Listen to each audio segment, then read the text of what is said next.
هم بحث تأمینش به اصطلاح پیش بینی شده، هم یه نشست خوبی رو همکارانمون با سازمان میادین داشتن برای اقلامی که این روزها پر مصرف هستن.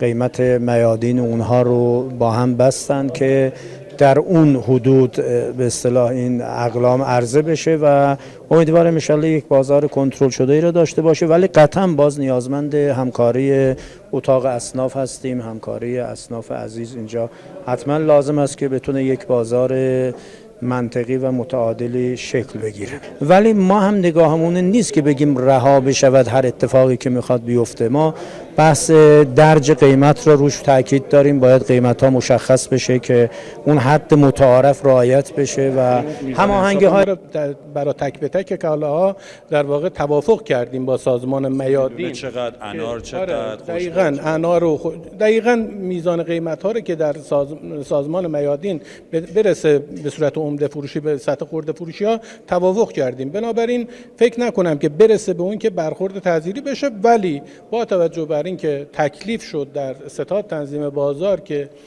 دستگاه‌های مختلف در واقع اون وظایف و رسالت ذاتی خودشون رو انجام بدن، اگر جایی لازم شد از اون قیمت توافقی، قیمت دستوری نیست ولی توافق شده که به اون از اون قیمت توافقی بالاتر رفت، طبیعتاً برخورد تعزیری لازم هم انجام خواهد شد.